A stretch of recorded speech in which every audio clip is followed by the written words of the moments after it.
Hey everybody, welcome to another episode of Going the Distance. This is episode 47.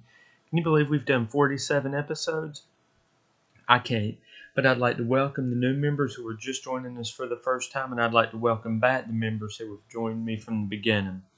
So we got some football news, some baseball news, some baseball scores, some football scores. We got some music news and some NASCAR stuff to go over. And I've got some thoughts on a couple things.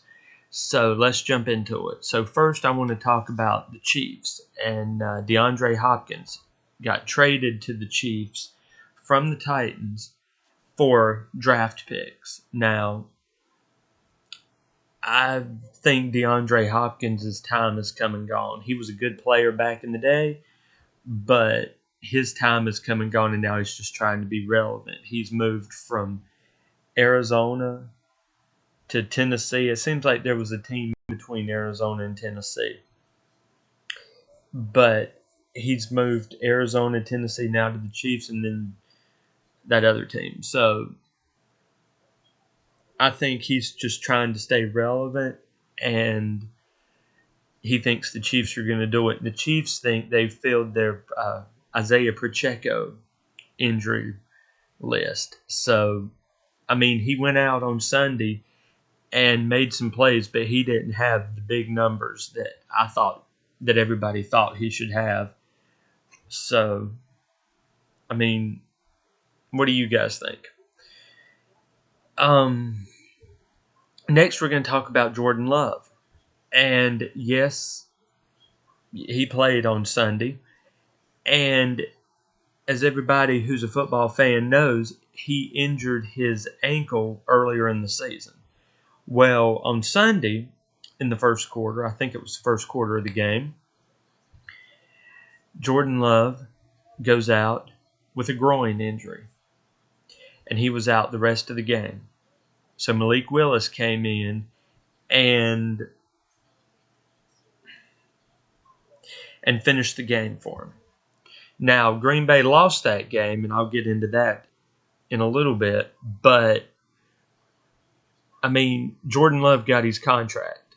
He feels like, he doesn't have to work so hard. And if he gets injured, oh well, he's still getting paid anyway.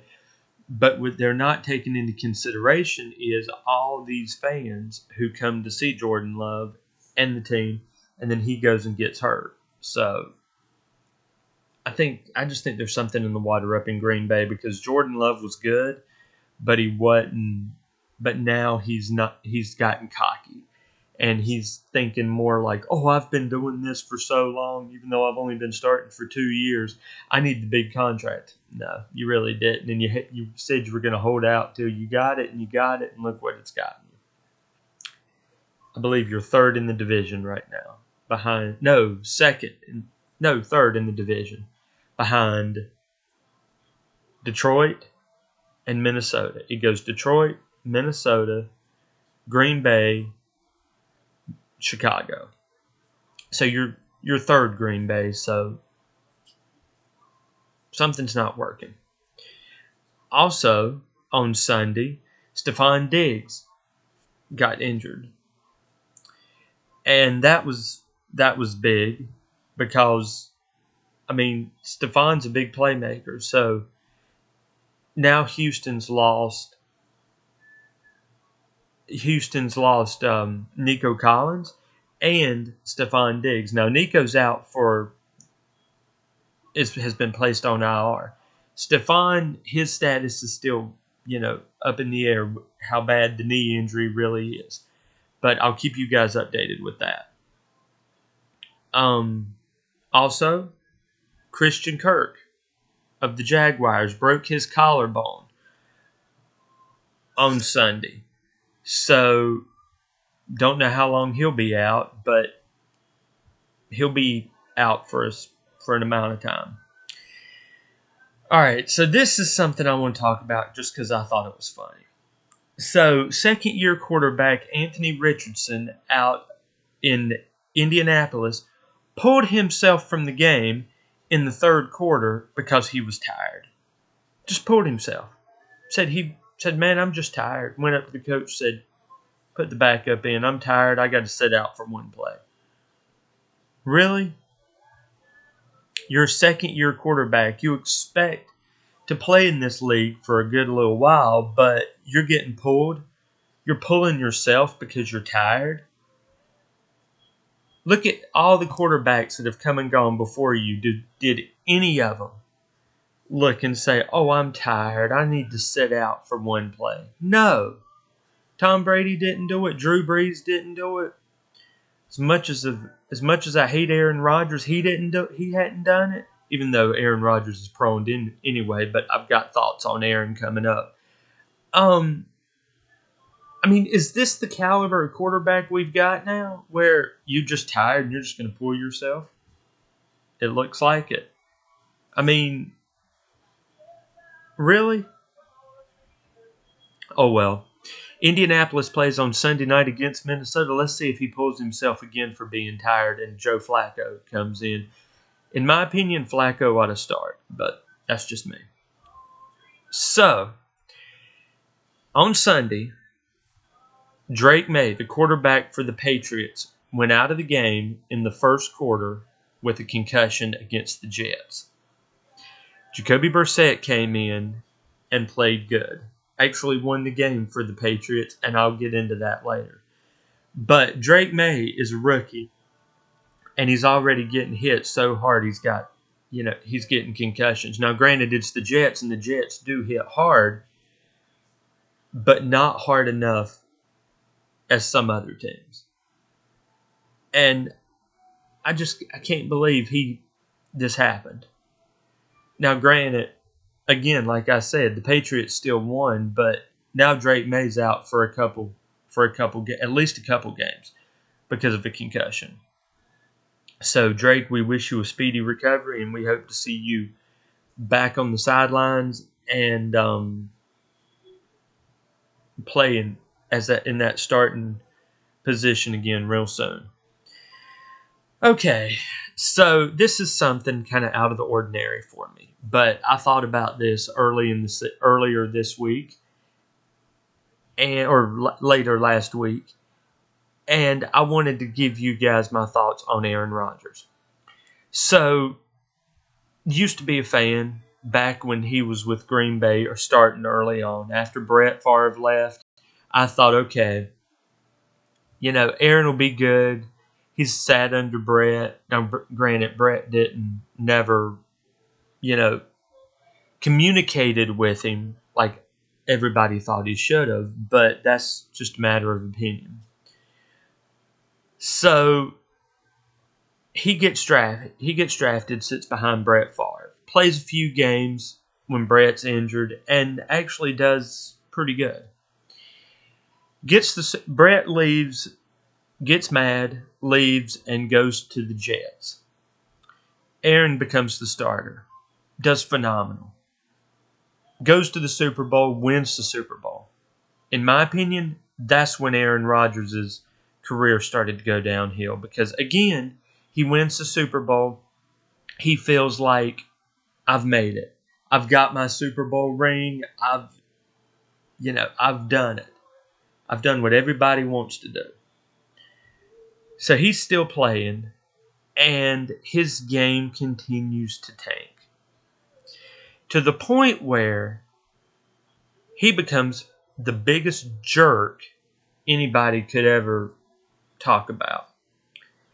And he starts, demanding things. The man's won one Super Bowl. He wants to say he's better than Tom Brady, who's won 7. Yeah, right. And then the media does that to him.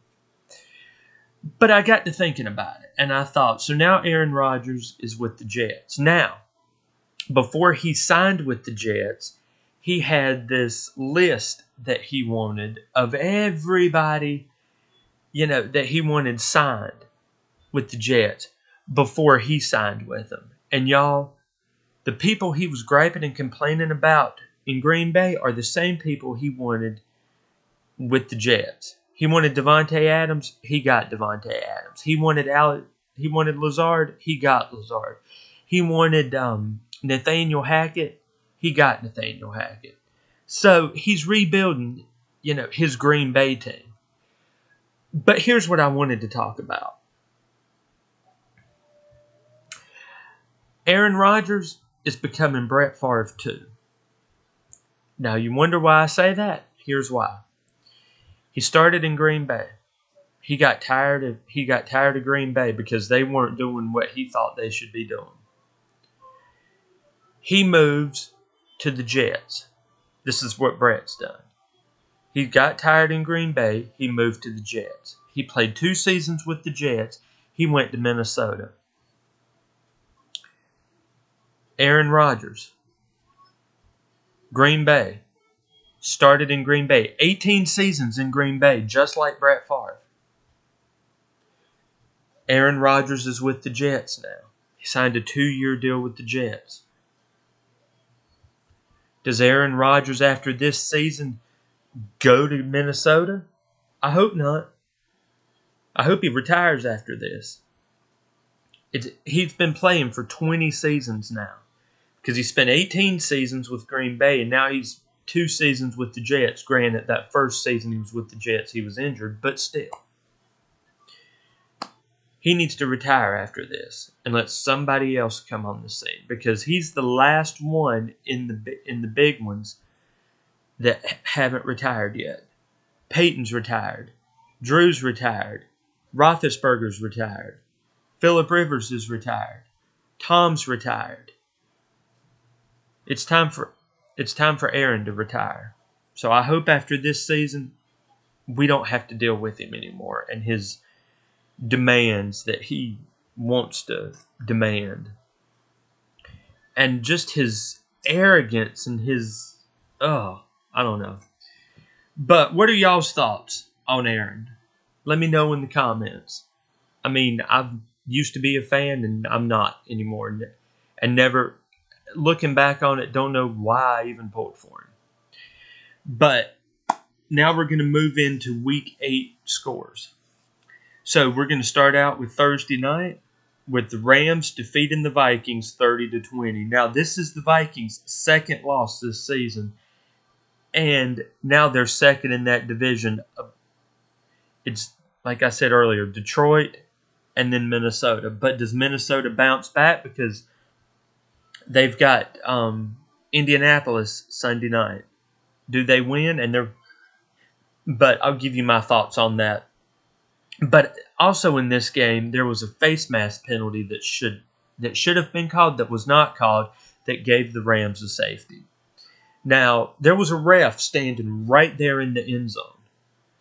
Why he didn't call it was beyond me, because Sam Darnold's helmet was pulled around.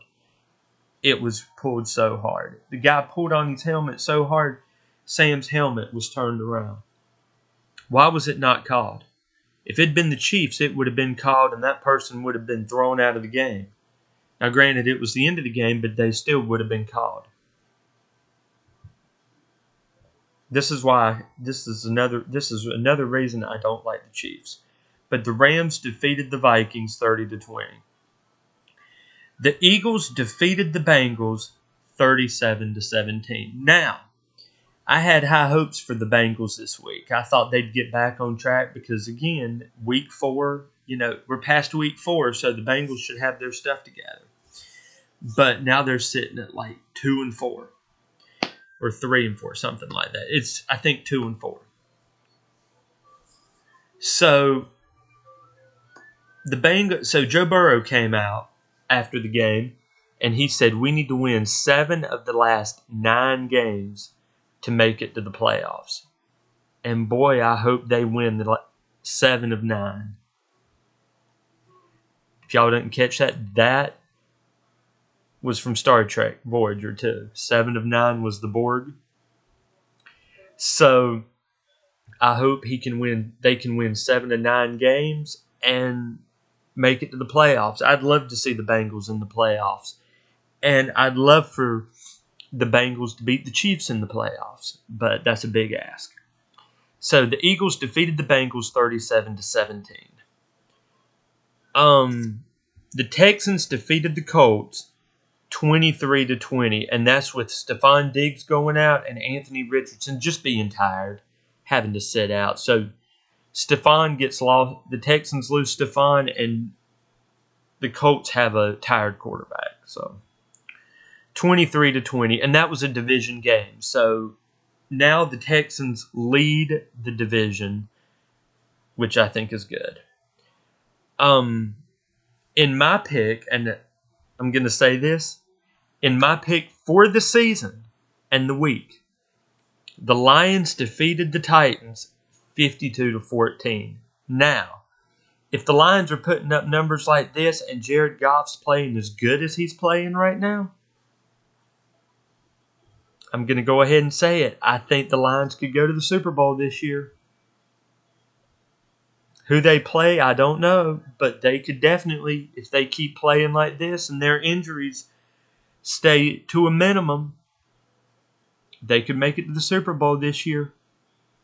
Granted, they don't have Aiden Hutchinson, but he could still get a ring if the Lions go and win. Now, who the Lions play, that's to be determined.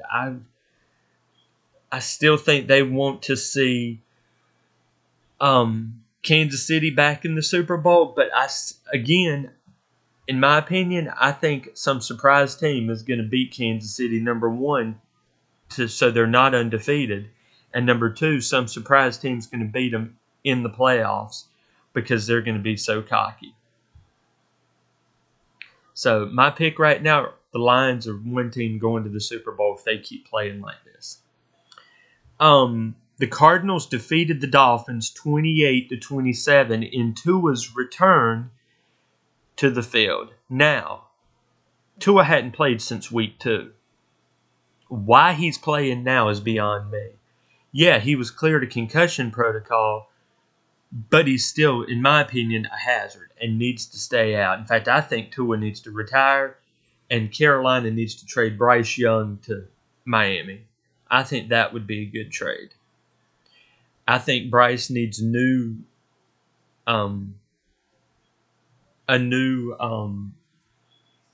venue to succeed. I think everybody thought Carolina was going to be it, and it ended up not. So that's my thought. Patriots defeat Jets 25-22. Love that. Now, they didn't do that till the last seconds of the last minute of the game.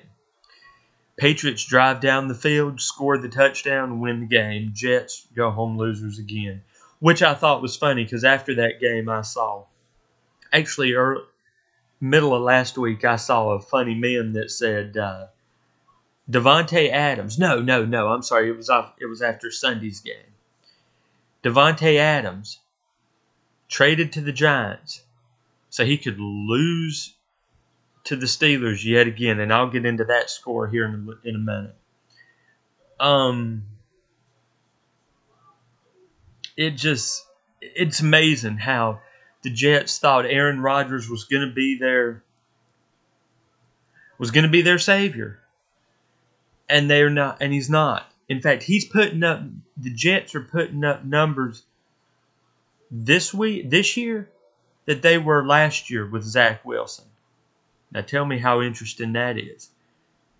Y'all wanted Zach Wilson gone from the Jets, and y'all wanted Aaron Rodgers. Well, this is what y'all got with Aaron Rodgers.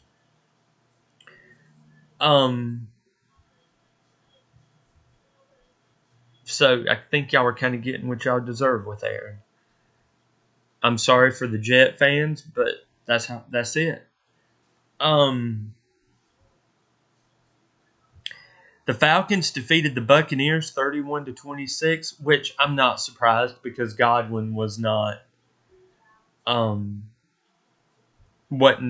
out for the season, so, and Mike Evans isn't there. So I think that was just too much. Broncos defeated Panthers 28-14, and that's with Bryce Young at quarterback for the Panthers. Again, I think Bryce needs to be traded to Miami. Andy Dalton needs to continue to start as long as he can, because he did good for Carolina. So we'll see how that plays out. Either way, if Andy doesn't start,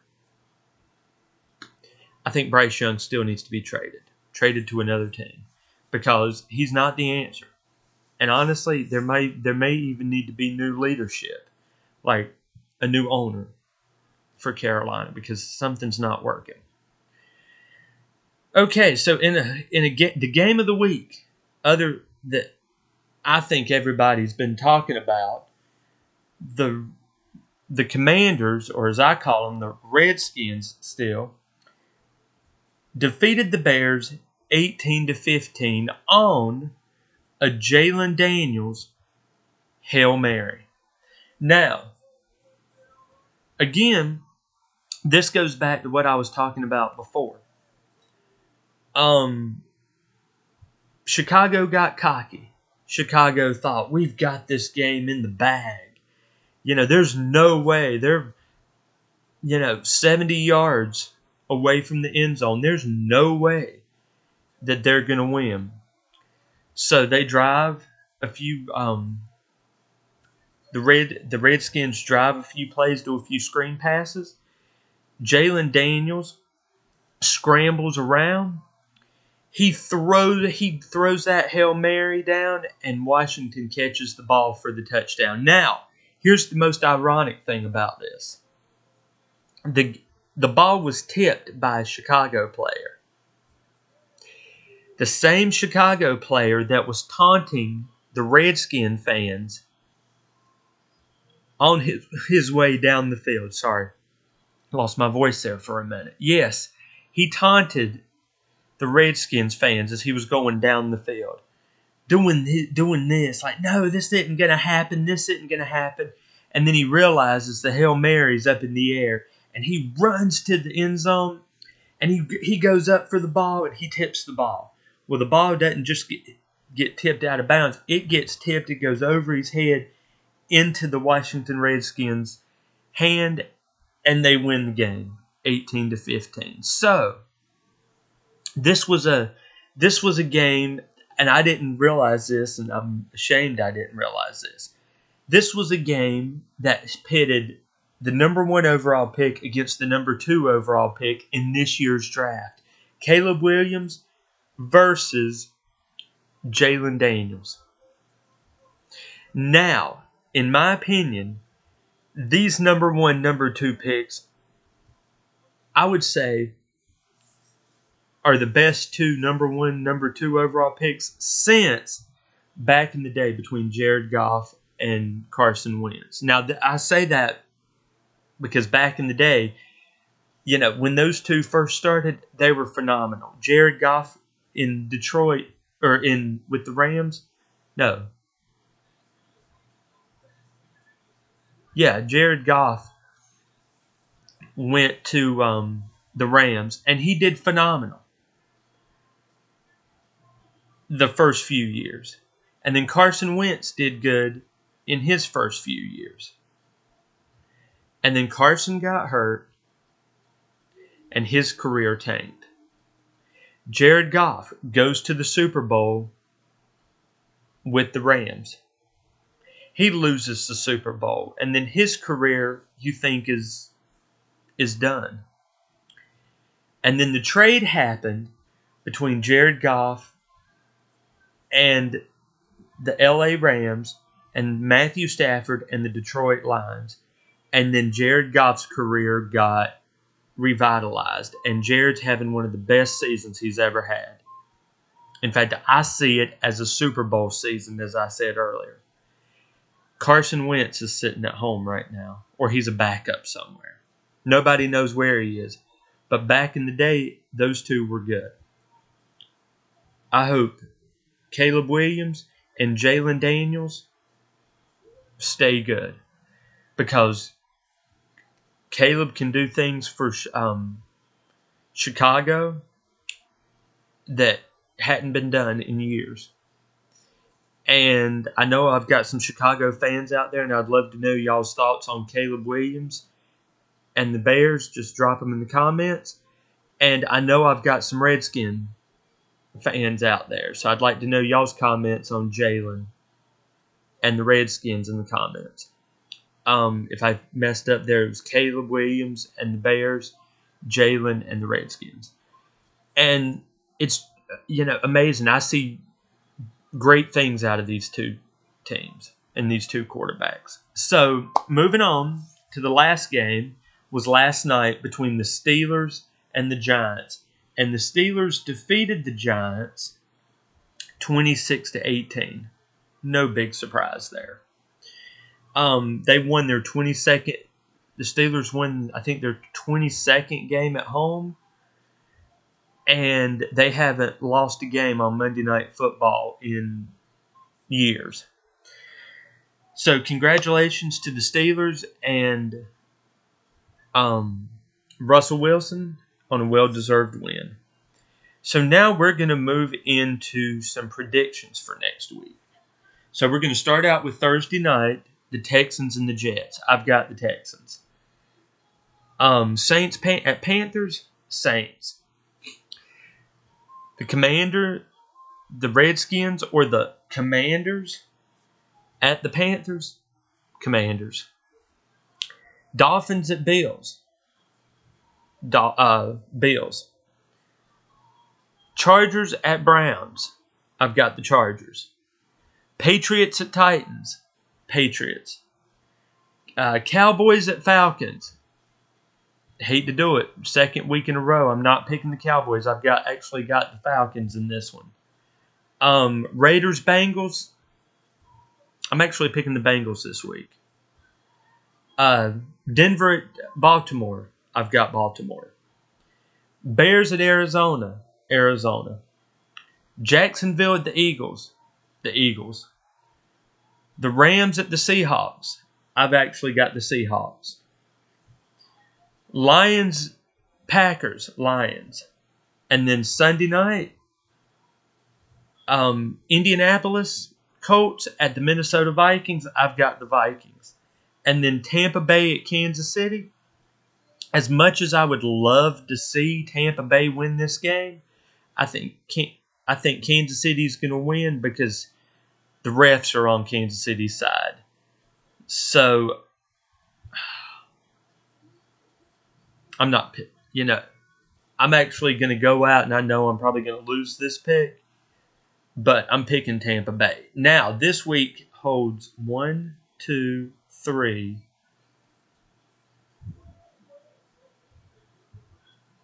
4 division games. So I'm really going to focus on those division games next week, and that is Saints, Panthers, Commanders, Giants, Dolphins, Bills, and Detroit Lions and Green Bay Packers. So I'm going to focus on those games next week. So now we're going to move into the World Series. So Friday we had Game 1. The Dodgers defeated the Yankees 6-3 in 10 innings. They led the series 1-0, and Freeman hit the first walk-off slam in World Series history. So congratulations to the Dodgers. The Dodgers actually are my pick to win it all this year, and they're looking good, y'all. On Saturday, the Dodgers defeated the Yankees 4-2. The Dodgers lead the series 2-0. And then last night, the Dodgers defeated the Yankees 4-2. The Dodgers lead the series 3-0. They're one game away from winning it all. And y'all, that next game is tonight, Tuesday night. And they're playing at Yankee Stadium. They've done 2 games at Dodger Stadium. They've moved. Last night, they played their first game at Yankee Stadium. And the Dodgers are 1 game away. So hopefully next week I can make or maybe even Friday, I can make a video on the Dodgers celebrate. So let's go Dodgers. We got 1 game. We can do this. We can sweep the Yankees. So let's go. In racing, NASCAR, we raced in Watkins Glen. Tyler Reddick won the race. Ryan Blaney second. Hamlin third. Bell fourth. Elliott fifth. And Kyle Larson came in 13th. Now, we're reaching for the championship 4 now. So we've had Crybaby Logano and Reddick in the final 2. Or 2 of the 4. And as it's looking right now, Kyle Larson and Chase Elliott are under the line. So they need to have Chase is actually in a must win. Kyle Larson just needs to do good to win the race. Elliott needs to win to make it into the championship for him. We've got 2 races to go. We're racing in Martinsville next week. So I will be back with next week with the Martinsville predictions or the Martinsville results, and we'll see who the championship 4 are going to be going into the last race. But we've got 2 races to go, so my pick would either be Kyle Larson or Chase Elliott, but that's just me going on it right now before I know who the championship 4 are. So I'll let you guys know next week, and we'll go from there. So now we're going to move into the Who We're Listening To segment. Who are we listening to this week? We're listening to Eric Church. He's a country artist from Granite Falls, North Carolina.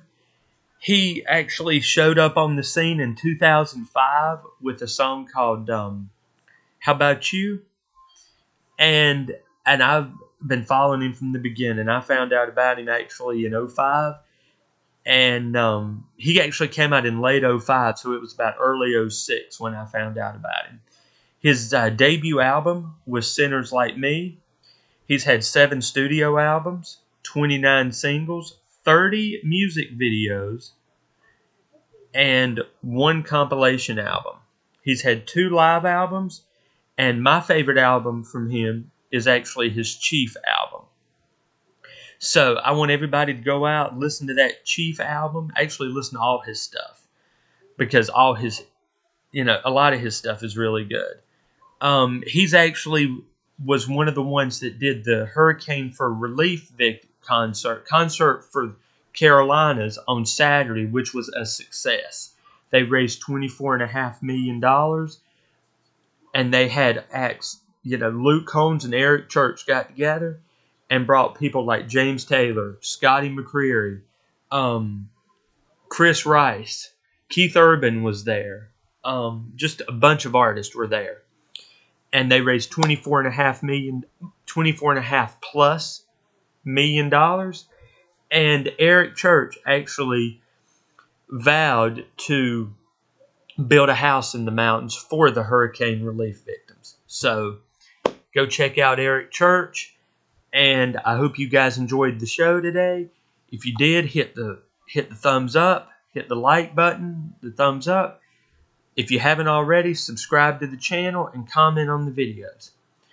As always, I want to thank you guys for going the distance with me this week, and I hope you guys have a good weekend, and we will be back next week. God bless.